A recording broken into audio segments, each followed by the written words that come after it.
আলোচনার অনুষ্ঠানে আয়োজন করেছেন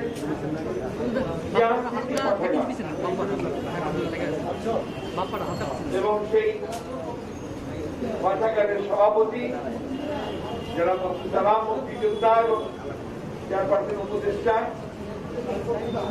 মঞ্চে উপবিষ্ট আছেন, যারা লেখাপড়া করেন, পড়াশোনার সঙ্গে জড়িত, যারা লাইব্রেরিতে যান এবং পাঠাগারের যিনি সম্পাদক পাঠাগারের যারা সদস্য সামনে আছেন প্রিয় ভাইয়েরা, আমাদের সালাম ভাই এই পাঠাগারের সম্পর্কে আপনাদের বলেছেন।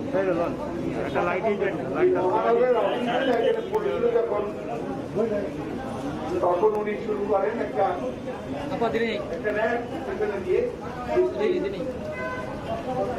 বইপত্র নিয়ে আসে। এরপরে আমি যখন আপনার ওখানে যাতায়াত শুরু করি, তার সঙ্গে কথা বলার পরে আমরা চিন্তা করলাম যে ওইখানে তো আপনার একটা পাঠাগার চলতে পারে না একটা র্যাকের মধ্যে দিয়ে। তা আমাদের এখানে আপনি 6 তলায় আমরা দেখলাম যে একটা ঘর বের করা যায়, স্টোর রুম পড়েছিল। আমি আমাদের চেয়ারপারসন তাদের সঙ্গে আলাপ করে আমরা এই ঘরটাকে দিলাম। আমাদেরই একজন বিএনপির একজন শুভারুদ্দায়ী শুভাকাঙ্ক্ষী, যিনি আমাদের সঙ্গে সদস্য ছিলেন, লায়ন হারুন, তাকে দিয়ে আমরা এই ঘরটা রেনোভেট করলাম। এবং এই যে আপনারা এখন যে শেলফের গুলো দেখেন, বইয়ের র্যাক দেখেন, বিভিন্ন সুন্দর ব্যবস্থা দেখেন, এটা কিন্তু তার অর্থায়ন করলে সে দাঁড়িয়ে থেকে আমাদের ভাইরা দাঁড়িয়ে থেকেই একটা রাজনৈতিক দলে নিজস্ব একটা পাঠাগার থাকবে না এবং বিএনপির মতো একটা দলে, এটা আমরা যারা আমরা ভাবতে পারি না। এই জন্য যে রাজনীতি যদি জ্ঞান নির্ভর না হয়, রাজনীতি যদি আপনার নলেজ বেসড না হয়, তাহলে সেই রাজনীতি কোনো সফল করা যায় সম্ভব না। আমরা জানি যে আমাদের দলের এই প্রতিষ্ঠাতা শহীদ প্রেসিডেন্ট জিয়া রহমান, তিনি এই দল যখন তৈরি করেন তার পেছনে অনেক ঘটনা আছে। তার স্বাধীনতা যুদ্ধের ঘোষণা, পরবর্তীকালে রাজনৈতিক পট পরিবর্তন, একদলীয় শাসন ব্যবস্থা থেকে বহুদলীয় গণতন্ত্রে নিয়ে আসা এবং একটা আপনার বদ্ধ অর্থনীতি থেকে মুক্ত অর্থনীতি নিয়ে আসা, প্রজাগঠিত সমাজতন্ত্র থেকে আপনার একটা বহুদলীয় গণতন্ত্রকে সূচনা করা, এই কাজগুলো সেই প্রেসিডেন্ট জিয়া রহমান করেছিলেন। তিনি যেহেতু পড়তেন, তার জীবনে যদি আপনি পড়েন তাহলে আপনি দেখবেন যে শুধু ছাত্র জীবনে শুধু তিনি ভালো ছাত্রই ছিলেন না, তিনি প্রচুর পড়তেন, সুযোগ পেলেই তিনি বই পড়তেন। এবং যুদ্ধের সময় 1971 সালে সাহিত্য যুদ্ধের সময়ও সেই যুদ্ধক্ষেত্রে যে ক্যাম্প ছিল যেখানে তিনি থাকতেন, সেখানেও তিনি পড়াশোনা করতেন। আসলে কোন যুদ্ধ জয়ই সফল হয় না যদি আপনার তার সম্পর্কে পূর্ণ জ্ঞান লাভ না করেন। আর কোন নেতাই রাষ্ট্রনায়ক হতে পারেন না যদি তার রাজনীতি, ইতিহাস, ভূগোল, সংস্কৃতি এবং ভবিষ্যৎ সম্পর্কে জানা না থাকে। এই সবগুলো মিলিয়ে শহীদ প্রেসিডেন্ট জিয়া রহমান, যার জন্যে তখন থেকেই তার জীবনের শুরু থেকেই তিনি এই বিষয়টার জ্ঞান অর্জন করার উপরে তিনি খুব জোর দিয়েছেন। শুধু শহীদ প্রেসিডেন্ট জিয়া রহমান বলবো কেন, আমরা যে ধর্মে বিশ্বাস করি, আমরা যে আল্লাহ বিশ্বাস করি, সেই কোরআন শরীফের মধ্যে জ্ঞান অর্জনের কথা বারবার বলা হচ্ছে, বারবার বলা হচ্ছে। শুরুই হয়েছে পড়ো, পড়ো, রিড। এক সময় বলা হয়েছে জ্ঞান অর্জনের জন্য প্রয়োজন হলে সুদূর চীনে যাও, সুদূর চীনে যাও। তো আমি চীনে কয়েকবার গেছি। একবার ক্যান্টনের পাশে আমাকে একদিন বলছে এখানে বিরাট সারপ্রাইজ, যে চীনের মতো জায়গা যেখানে বুদ্ধিজম থাকতে পারে পূর্ণভাবে, যেখানে ধর্মের কোন চর্চা নাই, সেখানে মাদ্রাসা আসলো করতে আসলো যে রসুল্লাহ একজন সাহাবি, তিনি ওখানে একটা মাদ্রাসা আসলে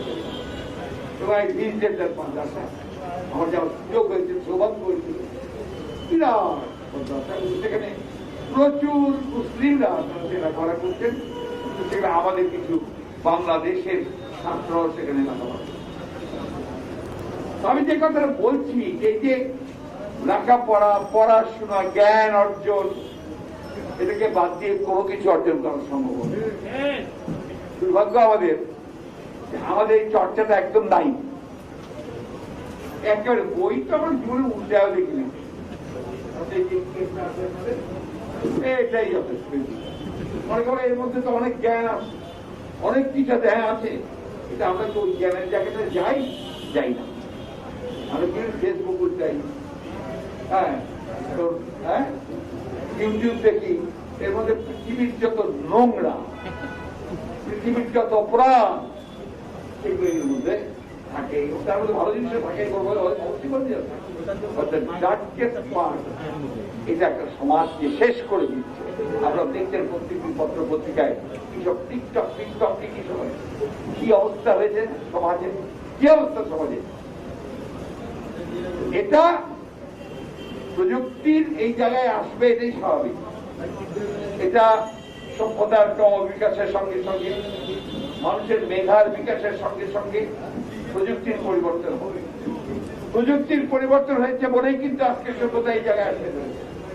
আজকে মানুষ চলে যাচ্ছে আপনার চাঁদে, মঙ্গল গ্রহে, সমুদ্রের গভীরে, বুঝতে পারছি কি তার জ্ঞান, মেধা আর এই প্রযুক্তিকে, তাই না? এমনও বলছে যে প্রযুক্তি আজকে ক্লোন তৈরি করছে, ক্লোন।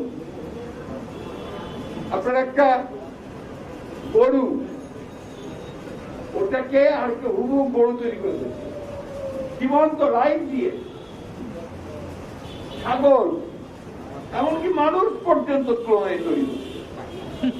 আমার আপনার এই যে এয়ারপোর্টে একবার হঠাৎ করে ওই ভেতরে ঢোকার সময় 4-5 জন আপনার গোয়েন্দা বাহিনীর লোক, অত্যন্ত সুঠাম মনে হল যে সেনাবাহিনী, তারা আমাকে আটকে দিল।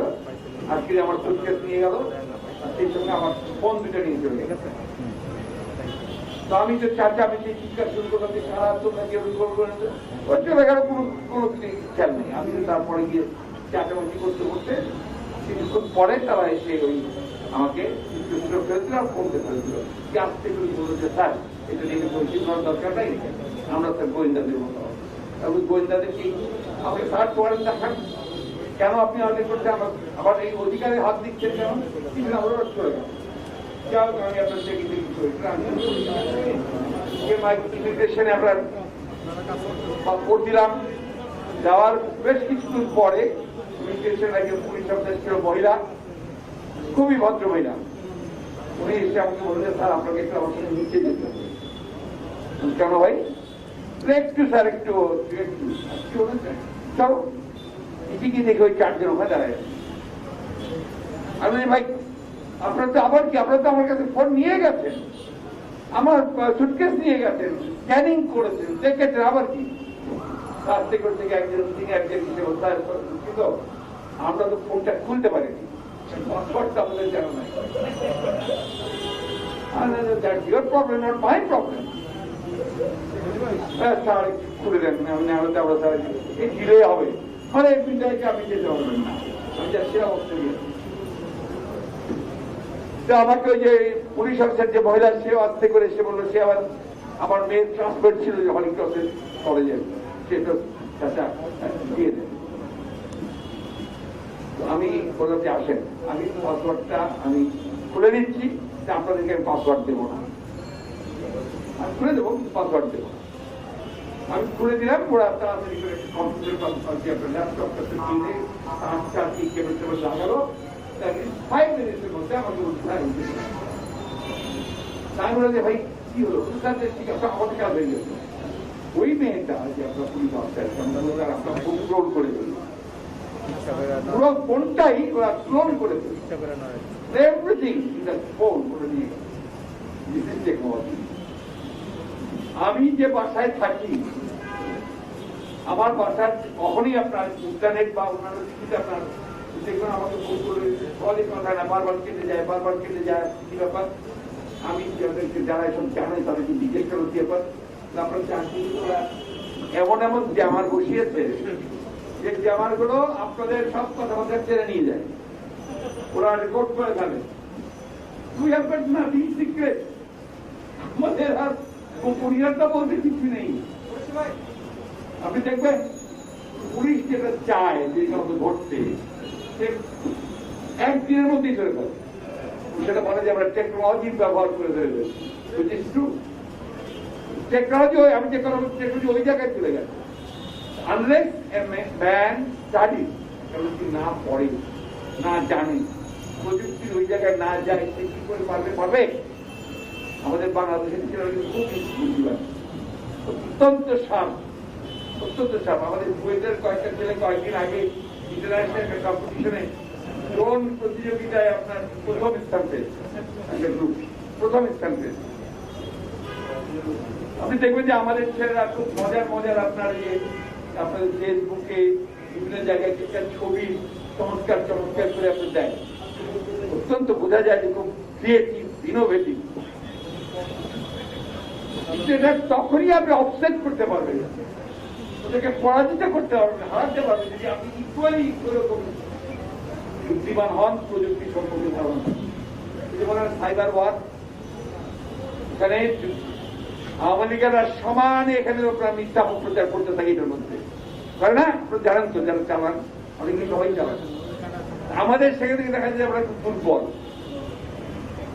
ওই সবলতা অর্জন করতে হলে কিন্তু আপনাকে জ্ঞানের দিকে দিতে হবে। পাল্টা জবাব দিতে গেলে আপনাকে জানতে হবে যে পাল্টা জবাবটা কি, এগুলোর জন্য আপনাকে পড়তে হবে। না পড়লে না হবে না। সেই জন্যই ওই পাঠাগারটা অত্যন্ত জরুরি প্রয়োজন। এই প্রবণতা চলে গেছে, এটা আমার অভিজ্ঞতা থেকে আমি বলছি। আমি তো জানেন আমি শিক্ষক মানুষ ছিলাম, এখনো শিক্ষক গিয়েছি, চান্স করি, শিক্ষকতা করি, বলতে থাকি, অনেকে পছন্দ করে না। আমি যখন শিক্ষকতা করতাম, সেটা আপনার দেখো 1972-73 স্বাধীনতার পরে তখন একই প্রবণতা, ছেলেরা পড়তে চায় না, খালি আপনার শুনবে, টেলিভিশন দেখবে, এটাই দেখা আর শোনা, পড়াশোনা নাই। পড়াটা চলে গেছে, দেখা আর শোনা। তখনও আমি ছেলেদের জিজ্ঞেস করতাম কি তোমার খবরের কাগজে পড়ো? কম ছেলে বলতাম যে উপন্যাস পড়ো, বই পড়ো, টেক্সট বইটা বাদ দাও, ক্লাসের বইটা বাদ দাও। ইকোনমিক্স পড়াতাম তো, সেখানে ডিমান্ড না পড়ো ঠিক আছে, কিন্তু খবরের কাগজ কি পড়ো? উত্তর দেন। সিনেমার পত্রিকা পড়ো,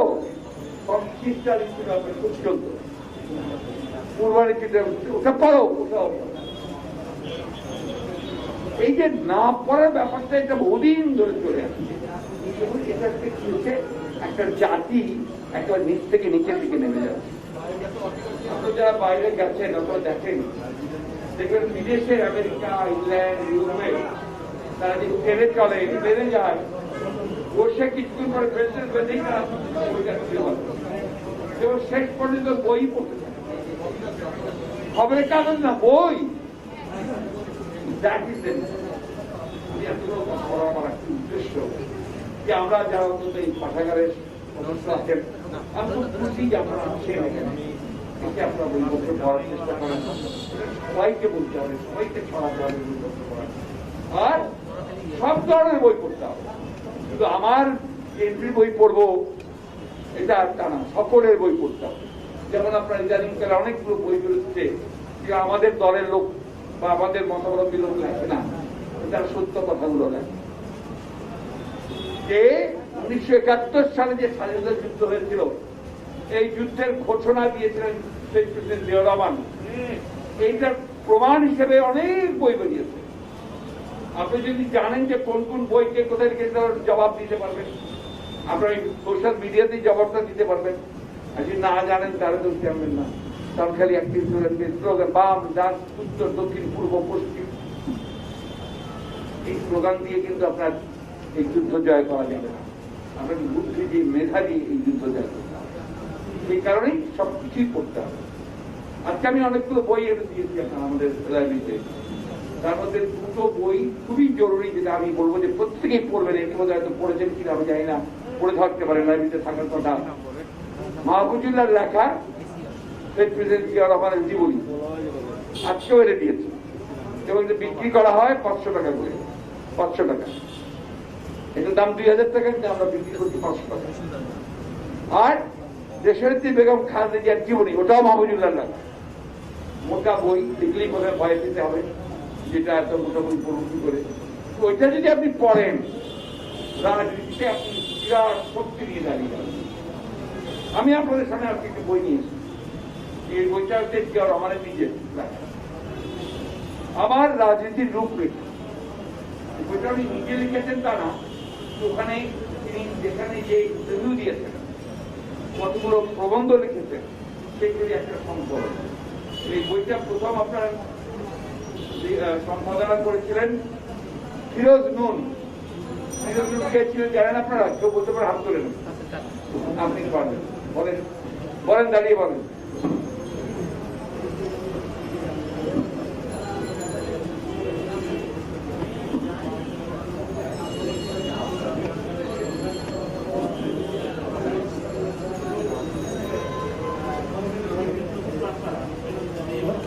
না, উনি কি ছিলেন, বিএনপিতে ওনার অবদানটা কি ছিল, মানে জায়গা কি ছিল বিএনপিতে? আমি বলছি প্রেসিডেন্ট জিয়াউর রহমান সাহেব বিএনপির নেতা কর্মীদেরকে রাজনৈতিক প্রশিক্ষণ দেওয়ার জন্য তিনি একটা একাডেমি তৈরি করেছেন। সেই একাডেমির, সেই ইনস্টিটিউটের প্রিন্সিপাল তৈরি করেছিলেন তাকে। আমি বোঝাতে পারছি? আপনার কি পেছনে যারা আছেন কথা বুঝতে পারছেন আমার? এবং সেই ফিরোজ নুন, আমি আপনাদের এখন দেখাবো সেটা আবার, উনি পরীক্ষা নিতেন, যে সমস্ত পড়ানো হতো, প্রশিক্ষণ দেওয়া হতো, যেগুলো ক্লাস হতো, মন্ত্রী এমপি এবং আপনার বড় বড় নেতাদের, তাদের পড়ানো হতো, প্রশিক্ষণ দেওয়া হতো, ক্লাস নেওয়া হতো। পরে কোর্স শেষ হলে আবার পরীক্ষা নেওয়া হতো। এখানে আপনি দেখবেন, আমি আপনাদের দেখাবো যে বইটা আপনারা দেখবেন, কাদের কাদের প্রশ্নপত্রের উত্তর আছে এবং তারা পরীক্ষা দিয়েছেন, তার উত্তরগুলো আছে কাদের কাদের।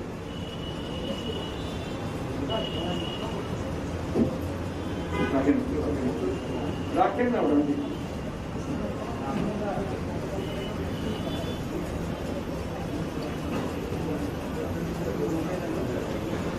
এখানে সাহেদুর রহমানের আপনার উত্তর আছে, আমাদের প্রধানমন্ত্রী, তিনিও পরীক্ষা দিয়েছেন। কর্নেল আকবরের আছে, তারপরে আপনার অ্যাম্বাসেডারদের আছে। এই যে আপনারা দেখবেন এখানে জামাল উদ্দিন সাহেব ডেপুটি প্রাইম মিনিস্টার ছিলেন, তিনিও প্রশ্নের উত্তর দিয়েছেন। নম্বর দেওয়া হয়েছে তাকে 5, 3, 2, 4, এবং কেউ খুব ফেল করেছে সেই পরীক্ষা। হ্যাঁ, এগুলো যদি আপনারা দেখেন, বোঝেন, তাহলে বুঝবেন যে কত দরকার। আমাদের স্ট্যান্ডিং কমিটির সদস্য ছিলেন ডক্টর আরিফুল সাহেব, ছিল মাদাব সাহেব, ছিলেন আপনার মন্ত্রী ফজলুদ্দিন মাদাব, তার আছে আপনার ডক্টর খন্দকার মোশাররফ সাহেব, আমাদের স্ট্যান্ডিং কমিটির মেম্বার, তারও আছে। সবাইকে সব পার্সেন্ট ছিল। আর এই পরীক্ষায় পাস করতে না পারলে চাকরি নাই, মন্ত্রিত্বরাই কম্পালসারি। আমি কথাগুলো এই জন্য জোর দিয়ে বলছি, না হলে আমাদের যে মুক্তির জন্য আমরা সংগ্রাম করছি, যে লড়াই করছি, সেই লড়াইয়ে আমরা অস্ত্র নিয়ে দাঁড়াতে পারবো না। সেই অস্ত্রটি হচ্ছে জ্ঞানের অস্ত্র, সেই অস্ত্রটি হচ্ছে আপনার যে নলেজ, সেই নলেজের অস্ত্র। অর্থাৎ আপনাকে নলেজ বেসড পলিটিক্স করতে হবে এবং আপনার মুভমেন্ট করে কখন কোনটা কি অবস্থায় তৈরি হচ্ছে, দেশের অবস্থা কি, দেশের রাজনীতির অবস্থা কি, অর্থনীতির অবস্থা কি, সব জানার জন্য আপনাকে করতে হবে। আজকে দেখবেন যে পত্র পত্রিকায় এই যে বাজেট নিয়ে অনেক কথা হচ্ছে না, আমরা তো ভাষা ভাষা পড়ছি, কারণ যেভাবে লিখছে, কিন্তু বাজেটে আসলে কোন দিকটা কেন, ব্যাংকিং সাইড, ফিনান্সিয়াল সাইড, আপনার মনিটারি পলিসি, এইগুলো সম্পর্কে আমাদের জানতে হবে। আমরা শুনি এই যে আগে আপনার বললো যে আপনার এই যে সংস্কৃতি সম্পর্কে আপনার যে প্রথম যে মন্ত্রণালয় জানতে হবে না, আমাদের জানতে হবে না যে মহিলা ও শিশু বিষয়ক মন্ত্রণালয় শহীদ প্রেসিডেন্ট জিয়া রহমান প্রথম করেছিলেন, কি কি ছিল, কি বিষয়গুলো নিয়ে সেগুলো ছিল, জানতে হবে না। আমাদের এই জিনিসগুলো যদি আমরা না জানি তাহলে কিন্তু আমরা কাজ করতে পারবো, আমাদের সেই কাজ করার শক্তি থাকবে না, ক্ষমতা থাকবে না। গতকাল আমি কতগুলো কথা একটু শক্ত করেই বলতে চাই। সেটা হচ্ছে যে শহীদ প্রেসিডেন্ট জিয়া রহমানকে ভালো করে জানি, আমরা জানি না, আমরা যে যার মতো করে কথা বলতে থাকি। আমরা কেউ শহীদ প্রেসিডেন্ট জিয়া রহমানকে আপনার ইসলামিক বিপ্লবী বানাই ফেলি, কেউ আবার বামপন্থী আপনার রেভলিউশনারি বানাই ফেলি, যে তিনি চেক ওয়েবারের মতো ছিলেন, এই ধরনের কথা বলতে থাকি। সঠিকভাবে জানতে হবে তাকে, তার মতো করে জানতে হবে, তাকে জানতে হবে। আমি বেশি দূর যাবো না, এটা আপনার সবসময় কথাবার্তা বলে বিভিন্ন ভাবে বাংলাদেশি জাতীয়তাবাদ, এটা তার দেওয়া। কারণটা উনি বলেছেন যে বাঙালি জাতীয়তাবাদটা ফেল করেছে, পাকিস্তান ফেল করেছে আপনার মুসলিম জাতীয়তাবাদ। সুতরাং আমাদের যেটা আছে সেটা হচ্ছে আমাদের অঞ্চল ভিত্তিক বাংলাদেশি জাতীয়তাবাদ, এটি হচ্ছে আমাদের বাস্তবতা। এখানে অনেক বড় লেখা যাবে, সেটা বলতে চাই, একটা বলতে চেয়েছি 47 সালে ধর্মভিত্তিক করে মূলত পাকিস্তান হলো। উনি লিখছেন তাদের সেই নয়া কিসিমের প্রবেশবাদ চলতে থাকলো এবং ধর্মকে কেন্দ্র করে পাকিস্তান টিকে থাকতে পারলো না। তাই আমরা আবার পুরোনো দিনে ফিরে যেতে পারি না। তাই এই যে জামাত, মুসলিম লীগ, আইডিয়াল, এরা যে ধর্মকে কেন্দ্র করে রাজনীতি করার চেষ্টা করছে, সেটা বাস্তবায়িত হতে পারে না। বাকশালীদের, কমিউনিস্টদের ইতিহাস এবং আইডিয়াল যে আমাদের ইতিহাস শেষ হয়ে গেছে। বাকশালী কমিউনিস্টের ইতিহাস কি বলছেন উনি? আজকে বাকশালী কমিউনিস্ট পার্টি যে বাঙালি জাতীয়তাবাদের কথা বলছে, সেটাও চলতে পারে। কারণ তার পশ্চিম বাংলা, বিহার, উড়িষ্যা যে একটা ব্যাপার আছে আপনার বাঙালি জাতীয়তাবাদের, সেটাও এখন চলতে পারে না। সুতরাং বাংলা আমাদের জাতীয়তাবাদের মধ্যে ভৌগোলিক অঞ্চলের থাকতে হবে। সেখানে কি বলছে? অর্থনৈতিক ভিত্তিক, সাংস্কৃতিক ভিত্তিক এবং আমাদের তাত্ত্বিক ভিত্তিক, সবগুলোকে মিলিয়ে আমাদেরকে আমাদের বাংলাদেশি জাতীয়তাবাদ দীর্ঘ আলোচনার দরকার নেই। আমি যে কথাটা অনেকদিন বলছি ভাই, শর্টকাট কোনো রাস্তা নাই। একটা যুদ্ধ যখন করতে হবে, সেই যুদ্ধ কিন্তু আপনাকে পুরোপুরি ভাবে কিন্তু করতেই হবে। এরা আপনাকে এমনি এমনি ক্ষমতা দিয়ে দেবে না। এরা হচ্ছে একেবারেই আপনার ডিক্টেটর বনে গেছে, কর্তৃত্ববাদী বনে গেছে এবং জানে যে নির্বাচন করে ওরা কোনোদিন জিততে পারবে না। সুতরাং নির্বাচন খেলা করবে, নির্বাচনের নাটক করবে, তামাশা করবে, কিন্তু সবকিছু নিয়ন্ত্রণ করে ওরা নিজেদেরকে জয়ী ঘোষণা করবে। যেমন 2018-তে করেছে, যেমন 2014-তে ওয়াহিদ কাদের সাহেব বলছে যে কালকে এই কথা বলছে। আমি সাধারণত এই কথা উত্তর দেই না। ওদের কথা কি উত্তর দেয়? ওদের কথাতে তো আপনার ঘোড়াও হাসে।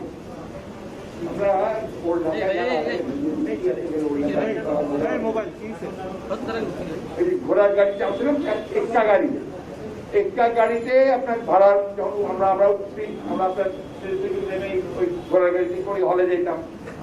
আমাদেরকে আপনার ওই ভাড়া থেকে এখানে ভাড়া ছিল 4 আনা, বাড়িয়া থেকে এসে ঘরে 4 আনা ভাড়া,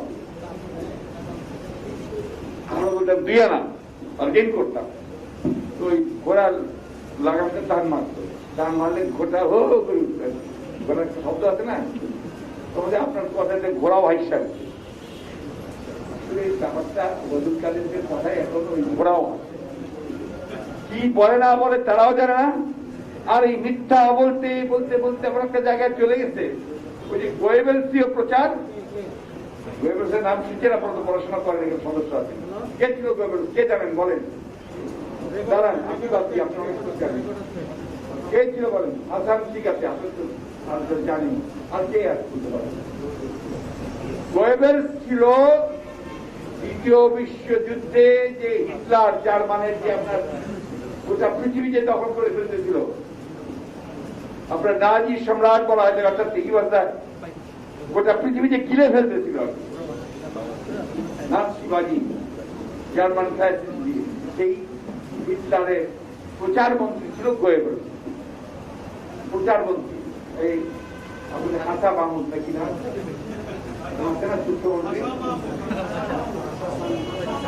আরে হাসা মাহমুদ, হাসা মাহমুদের মতো অনর্গল মিথ্যা বলেই যাচ্ছে। এবং দেখেন অবলীলা একটু শান্ত মেজাজে বলে, জোরে বলে না, রাগ করে বলে না, শান্ত মেজাজে মনে হয় যে না আমরা বলবো ঠিকই বলবো। এটা কি বলে মিথ্যা প্রচার করতে করতে জিয়া রহমানকে এখন মুক্তিযোদ্ধা দূরের কথা, ইতিহাস ঘোষক দূরের কথা, পাকিস্তানের চর ছিল সবাই আসছে। আজকে 50 বছর পরে, স্বাধীনতা 50 বছর পরে ইতিহাসকে এইভাবে বিকৃত করতে, ওই জন্যই এই ইতিহাস সম্পর্কে বারবার বলতে হবে। আমরা এই যে আপনার সুবর্ণ জয়ন্তী পালন করছি, একটা সদস্য সদস্যের আহ্বায়ক কমিটি, জাতীয় কমিটি অনেক অনুষ্ঠান করেছে, আরো অনুষ্ঠান করেছে। করোনাতে আমাদের আরেকটা আপনার শত্রু এসে দাঁড়িয়ে গেছে। একদিকে আওয়ামী লীগ শত্রু, আর করোনা শত্রু, দুই দানব তছনছ করে দিচ্ছে সবকিছু। ফলে আমরা বাধাগ্রস্ত হচ্ছি, কিন্তু এটাকে জয় করতে হবে, জয় করতে হবে, এই জয় করেই এগোতে হবে। এবং আপনি শোনেন পৃথিবীর সমস্ত বড় বড় বিজয়, বড় বড় বিপ্লব, বড় বড় অর্জন কিন্তু ওই একটা স্লোগানই, আমরা করবো জয়। এই স্লোগান দিয়ে জয় করতাম।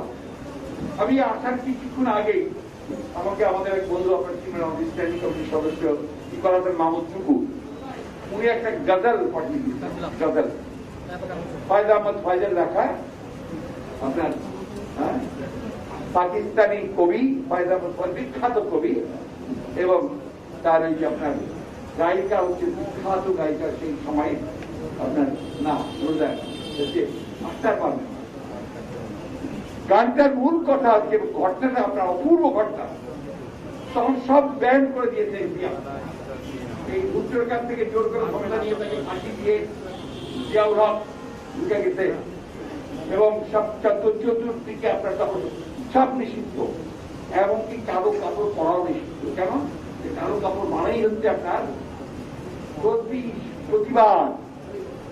কালো কাপড় বেঁধে সাংবাদিকরা আপনার প্রতিবাদ জানাতো যে আপনার কি হচ্ছে, আমরা প্রতিবাদ জানাচ্ছি। আমরা অনেক সময় কালো কাপড় জানাই, কালো পতাকা দেখাই, প্রতিবাদ। ওখানে কালো কাপড় পরা যাবে না। ক্রিকেট খেলার কি একটা ওয়ান ডে খেলা স্টেডিয়ামে, সেই ওয়ান ডে খেলায় আপনার আখতার বানু কালো কাপড় পরে আসে। কালো কাপড় পরে এসে যখন আপনার যে ফাস্টিং শেষ হয়, ওই সময় গান শুরু নিজেই, আর ইংরেজি গান গাওয়াতে হয় না আপনার শিল্পীদেরকে দিয়ে, ওই সময় উনি ওই গান শুরু করলেন। ওই গানটাতে তিনি যখন শুরু করলেন, আস্তে আস্তে আস্তে সমগ্র স্টেডিয়ামের লোকের গান গাইতে শুরু করলো, এবং আপনার এমন গাইতে শুরু করলো যে সারা স্টেডিয়াম জুড়ে ইনকিলাব জিন্দাবাদ, ইনকিলাব জিন্দাবাদ। বিপ্লব জিন্দাবাদ মানে জানেন? বিপ্লব জিন্দাবাদ। এক সময় আপনার অথরিটি এত ভয় পেয়ে গেল যে তারা রাইট সব অফ করে দিল, আপনার মাইক্রোফোন অফ করে দিল, সাউন্ড অফ করে দিল। তার মানুষ 50,000 মধ্যে সমানে গান এটাকে বলে আপনার প্রতিবাদ। এটাকেই বলে ওই যে আপনার যেটা বললাম যে আপনার জ্ঞান থেকে, আদর্শ থেকে ওই জিনিসগুলো আসতে হবে। আমাকে যতই চেষ্টা করুক মুছে ফেলতে, মুছে ফেলা যাবে না কোথাও। জিয়া রহমান তো আমাদের ইতিহাসে, আমাদের রক্তে, আমাদের মজ্জায় চলে গেছে। তার জন্য আমাদের কোন আইন লাগে না, সংবিধান লাগে না। আমাদের মানুষের মাথায় মাথায়, মগজে মগজে মগজে রক্তে রক্তে রক্তে পরিকায় পরিকায় জিয়া রহমান। জিয়া রহমান এই দেশের স্বাধীনতার ঘোষণা দিয়েছিল। জিয়া রহমান এই দেশে গণতন্ত্রকে ফিরিয়ে আনিয়ে এনেছিল, যারা গণতন্ত্র হত্যা করেছিল তাদেরকে সরিয়ে বহুদলীয় গণতন্ত্র চালু করেছিল, মানুষের অধিকার ফিরিয়ে দিয়েছিল এবং এই বাস্কেটটাকে তিনি উপরে টেনে তোলার চেষ্টা করেছেন। বললে ওদের মেজাজ খারাপ হয়। চীনের সঙ্গে প্রথম সম্পর্ক স্থাপন করেছিল কে? সৌদি আরব সহ সমস্ত মধ্যপ্রাচ্যের সঙ্গে সবচেয়ে সম্পর্ক স্থাপন করেছিলেন কে? জিয়াউর রহমান। কে এই দেশে উদ্বৃত্ত ফসল উৎপাদন করে বিদেশে রপ্তানি করতে শুরু করেছিলেন কে? জিয়াউর রহমান। কে এই দেশে গার্মেন্টস শিল্পকে তৈরি করে বিদেশে কাপড় রপ্তানি করে দেবে আপনার বেশি আয় করতে শুরু করলেন কে? লক্ষ লক্ষ মহিলার চাকরি দিল কে? জিয়াউর রহমান। কে এই দেশে মানুষকে বিদেশে পাঠিয়ে মধ্যপ্রাচ্যে পাঠিয়ে রেমিটেন্স আনতে শুরু করলো, যেটা দিয়ে আপনার রিজার্ভ বাড়তে শুরু করলো, সেটা কে? জিয়াউর রহমান। এই দেশের তরুণদেরকে কে জাগিয়ে তুলল? মহিলাদেরকে কে জাগিয়ে তুলল? হাল কেটে হাল একা কাটতে যায় নাই, হাজার হাজার মানুষকে, গ্রামের মানুষকে নিয়ে, ছাত্র ছাত্রীদের নিয়ে। আপনি এখনো দেখবেন অনেকে বয়স হয়ে গেছে, এসে বলে যে আমি জিয়াউর রহমানের হাত মিলিয়েছিলাম। আমরা যখন যাই, কোথায় হাত মিলিয়েছিলেন? উনি খাল কাটতে আসছিলেন, ওরা হাত মিলিয়ে। আমার এলাকাতে আমি যখন গ্রামে যাই, অনেক বয়স্ক মানুষ এসে বলে ভাই আমি গ্রাম সরকার ছিলাম। ওই যে গ্রাম সরকার তৈরি করেছিলেন মানুষকে সম্পৃক্ত করবার জন্য, সেটাই আপনারা উনি তৈরি করতে চেয়েছিলেন একেবারে গ্রাম থেকে, তৃণমূল থেকে নেতা। মেয়েদেরকে গ্রাম, আপনার যে গ্রাম প্রতিরক্ষা বাহিনী বিজিবি, এখানে 40% মহিলাকে উনি চাকরি দিয়েছে। কুটির শিল্প আপনার বিদেশে, এই যে আপনার বৈদেশিক, আপনার যে বৈদেশিক সম্পর্ক, ফরেন অ্যাফেয়ার্স মোমেন সাহেব এখানে একটা কথা বলে, আরেকটা কথা বলে। আমরা কিছু আগে বললেন যে রোহিঙ্গাদের পক্ষে, আমাদের পক্ষে তো রোহিঙ্গাদের জন্য কেউ কথা বলে না, রোহিঙ্গাদেরকে বারবার পাঠানোর জন্য কেউ কথা বলে না। তখন এই জিয়াউর রহমান, এই ভারতের প্রধানমন্ত্রী মোরারজি দেশাই তাকে বাধ্য করেছিলেন ফারাক্কা আমাদের চুক্তি করার জন্য। এই জিয়াউর রহমান আপনার জাতিসংঘের যে আপনার অস্থায়ী সদস্য, জাপানকে পরাজিত করে তিনি আপনার বাংলাদেশ নির্বাচিত হয়েছে। ইরানে ইরাক যুদ্ধে মধ্যস্থতা করেছিলেন জিয়াউর রহমান। সার্কের স্বপ্ন দেখে তিনি সেটাকে বাস্তবায়িত করার কাজ শুরু করেছিলেন। জিয়াউর রহমান ওদের লিজেন্ড, কিংবদন্তির নেতা, তাকে কখনো বলা যায়। আমাদের এখানে খুব চেষ্টা করছে, বইয়ের মধ্যে নাম পাল্টা দেয়, এয়ারপোর্টের নাম পাল্টা দেয়, মুখের নাম পাল্টা দেয়। জিয়াউর রহমানকে পাল্টানো যাবে না। আমি একটা কথা বলি, শেষ করব। কিউবার নাম শুনেছেন আপনারা? কিউবা একটা দেশ। কেন কিউবা এত ইম্পর্টেন্ট? সে আমেরিকার মাঝখানে পেটের মধ্যে ঢুকে আছে। পেটের মধ্যে ঢুকে সে ভিন্ন চিন্তা করে, কমিউনিজম করে সেখানে। আর আমেরিকা তো পুঁজিবাদের দেশ।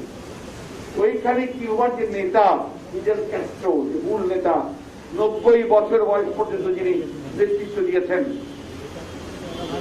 কিউবার, তাকে প্রথমে যখন উনি সংগ্রাম করছেন, লড়াই করছেন, যুদ্ধ করছেন, তখন একবার গ্রেফতার করবো। তো গ্রেফতার করে তার ট্রায়াল হলো আমাদের ম্যাডামের মতো। এই ট্রায়ালে তার 14 বছর জেল হল।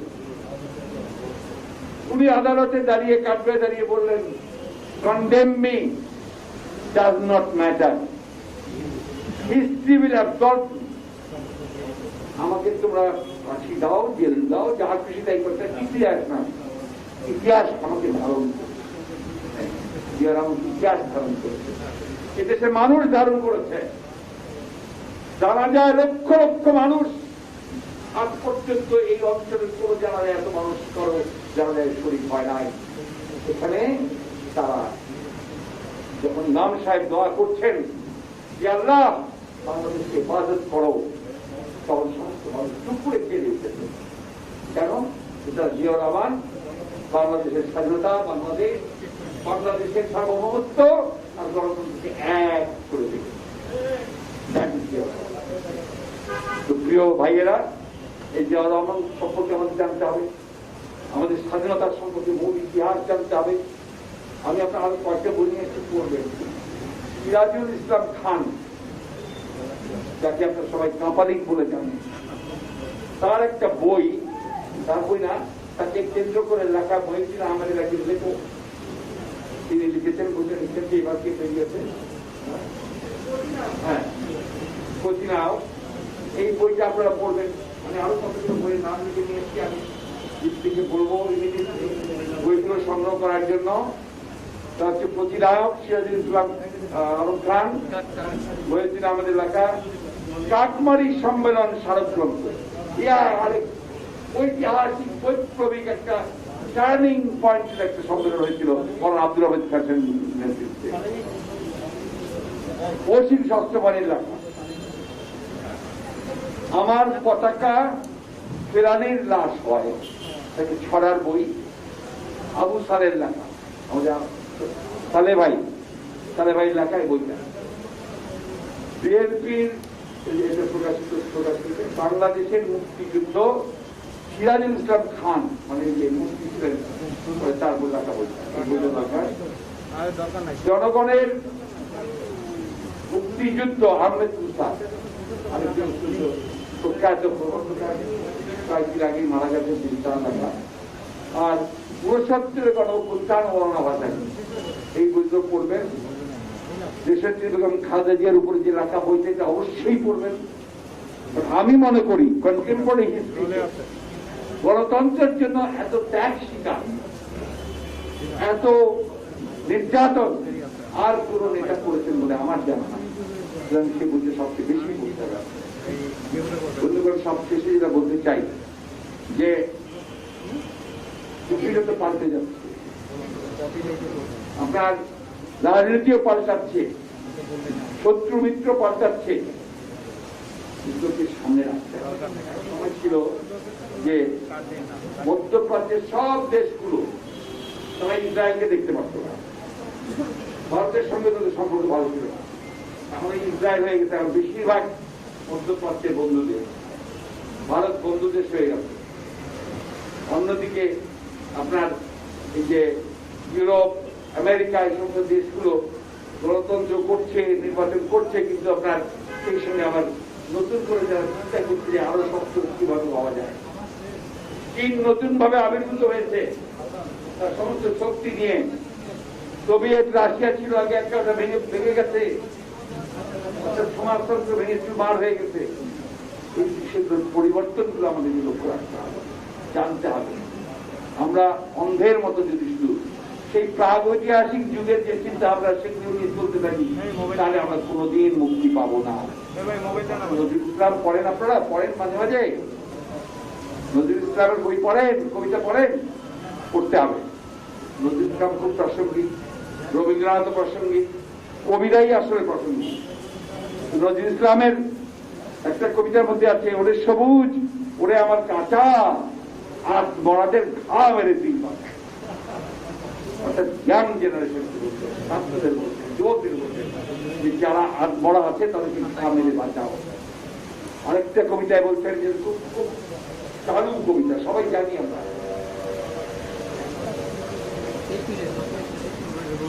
জওয়ান হও আগুয়ান নাকি যে ভবিষ্যৎ, পৃথিবীর রাত্রি মাতৃবন্ত্রী শান্তি করতে হবে তো। আর কি দিতে হবে তৈরি পান দুর্গমগিরি কান্তার বড় দুস্তর পরামারে লঙ্ঘিতে হবে রাত্রি ঋষিতে যাত্রী হবে। এইসব পড়েন, পড়লে নিজেরাই বুঝবেন কবিতা মানুষের সবকিছু পাল্টে দিতে পারে। একটা ভালো সঙ্গীত আপনার বিপ্লব নিয়ে আসতে পারে, বাস্তব। এই জন্যই পড়তে হবে, জানতে হবে, নলেজ দিতে হবে, যে যুদ্ধ করতে হবে, তখন যুদ্ধ সফল। আমার জন্য আপনার অনেকগুলো অপেক্ষা করেছেন, বিশেষ করে সাংবাদিক ভাইরা নিশ্চয়ই খুব বিরক্ত হয়েছেন, আমি দুঃখিত, তাহলে তো আমি দেরি করি না। কিন্তু আজকে আমার শরীর সত্যি খারাপ ছিল। আপনাদের সকলকে অনেক ধন্যবাদ। আমাদের খোদা হাফেজ। বাংলাদেশ জিন্দাবাদ, বাংলাদেশ জাতীয়তাবাদী দল জিন্দাবাদ, জাতীয়তাবাদী চিন্তা জিন্দাবাদ। এবং এই আরো